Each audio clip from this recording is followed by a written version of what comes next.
Hi friends, welcome back my channel. అందరూ ఎలా ఉన్నారు? ఈరోజు నేను వచ్చేసి తాటి రొట్టి చాలా సింపుల్గా ఎలా చేయాలో నేను మీకు చూపించేస్తాను.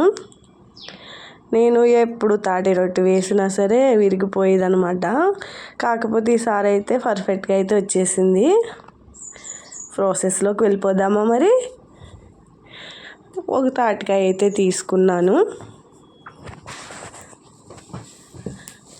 దాన్ని పైన తొక్కంతా శుభ్రంగా తీసేసి టెంకలు అయితే తీసేసుకోవాలి.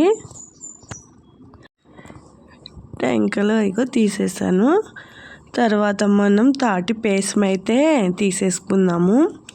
కింద ఒక బేసన్ అయితే పెట్టేసుకుని మనకి ఇలా చిల్లులు బేసన్ అయితే ఉంటుంది కదా, దాని మీద అయితే తీసేసుకుంటే చాలా సింపుల్గా వచ్చేస్తుంది. మనం జల్లెడి గట్టు ఉంటుంది కదా, నూకలు జల్లెడి గట్టను దాంతో అయినా తీసేసుకోవచ్చు. ఫైనల్గా పేసం అయితే అది వచ్చేసింది నాకు. భలే ఉంటుంది కదా, క్రీమీగా ఉంటుంది తాటి పేసం అన్నది.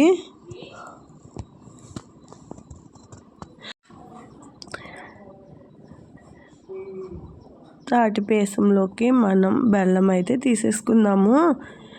నాకైతే ఇది తాటిక పేస్ట్ అన్నది ఒక కప్పు వచ్చింది. దాంట్లో సగం హాఫ్ కప్ బెల్లం అయితే తీసేసుకున్నాను. బెల్లం అంతా గుజ్జులోకి మెల్ట్ అయ్యేలా బాగా ఒక్కసారి అయితే కలిపేసుకోండి. మనకి ఫైనల్గా సరిపోకపోతే మళ్ళీ వేసుకోవచ్చు అనమాట. తీపది తినే వాళ్ళకైతే చాలాపోతే మళ్ళీ లాస్ట్న అయితే కొంచెం యాడ్ చేసేసుకోవచ్చు. ఫైనల్గా అయితే కలిపేసాను అనమాట. బెల్లములో తాటి పేసంలో బెల్లం అయితే శుభ్రంగా మెల్ట్ అయిపోయింది. తర్వాత అయితే నేను వరినోకేసి చేస్తున్నానండి. వరినోక అయితే చాలా బాగుంటుంది. మనకి మామూలుగా రొట్టి మినప రొట్టి పిండి ఎలా అయితే ఉంటుందో అదే మాదిరిగా మనకి రొట్టి ఎలా అయితే వస్తుందో మనందరికీ తెలుసు కదా, అలా కలిపేసుకోవాలన్నమాట. మనకి నూకది అన్నది ఎంత పడుతుందంటే మనకి రొట్టి అయ్యే విధంగా వచ్చేదాకా నూక ఎంత పడితే అంత పోసుకుని కలిపేసుకోవచ్చు. ఇంకా కొంచెం సరిపోలేదని మళ్ళీ వేసి మళ్ళీ అయితే కలిపేసాను. ఫైనల్గా అయితే రొట్టికి సరిపడగా నూకైతే పోసేసి ఆ గుజ్జులో ఎంత నూక పడుతుందో అంత అయితే పోసి కలిపేసాను. ఇది మనకి 2-3 అవర్స్ అయితే నానాలండి. నానితే కనుక బాగుంటుంది. నానిన తర్వాత వేసేసుకోవాలన్నమాట అట్టు. మనలో మన మాట ఫ్రెండ్స్, మన ఛానల్ లైక్, షేర్, సబ్స్క్రైబ్ అయితే చేసుకోండి. మీ సపోర్ట్ నాకు ఇప్పుడు ఉండాలి. తరువాత మనం మూకుడైతే పెట్టేసుకుని దాంట్లో కొద్దిగా ఆయిల్ అయితే పోసేసాను. తర్వాత అరిటాకు మీద వేసాను. అస్సలు అరిటాకు మీద వేస్తే రొట్టి భలే అస్సలు ఇరగకుండా వచ్చింది.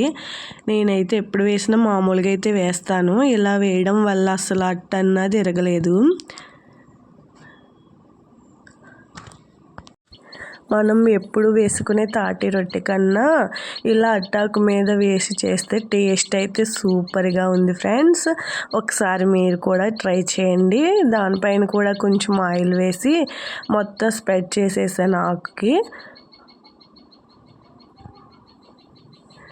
తరువాత మనం నానబెట్టుకున్న తాటి పేస్ట్లో నూక కలిపి పెట్టుకున్నాం కదా, దాన్ని అయితే కొంచెం వేసేసి మనకి రొట్టి కొంచెం దలసరిగా ఉంటేనే బాగుంటుంది. ఫైనల్గా రొట్టి అయితే వేసేసాను.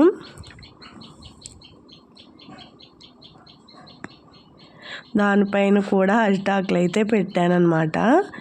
అరిటాకులు కూడా పెడితే ఆ ఫ్లేవర్కి ఏంటో రొట్టె అయితే భలే టేస్ట్ వచ్చింది ఫ్రెండ్స్.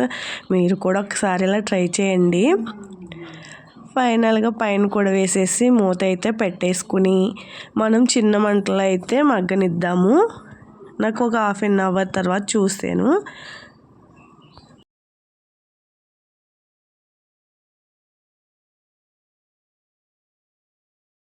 తాటి రొట్టి కాల్చినప్పుడు ఆ స్మెల్కే తినేయాలనిపించేస్తుంది కదా. మన పక్కింట్లో కాల్చినా ఎక్కడ కాల్చినా తాటి రొట్టి స్మెల్ అయితే మనకి ఇంచక్క వచ్చేస్తుంది. ఫైనల్గా అయితే తీసేసాను. మళ్ళీ ఒక్కసారి అయితే పెట్టేసుకుందాం. ఇలా తిప్పి పెట్టేసాను ఒకసారి.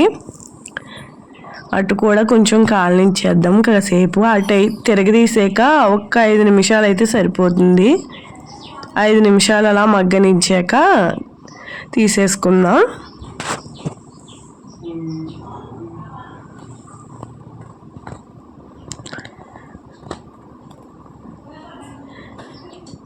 ఫైనల్గా తాటి రొట్టె అయితే రెడీ అయిపోయింది ఫ్రెండ్స్.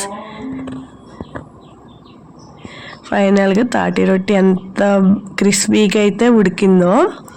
అస్సలు అరిటాకులో వేయడం వల్ల ఫ్లేవర్ కూడా చాలా బాగుంది. అది మాకు వేడిగా ఉన్నప్పుడే ఖాళీ చేసేసారు, తినేసారు అనమాట. Thank you for watching.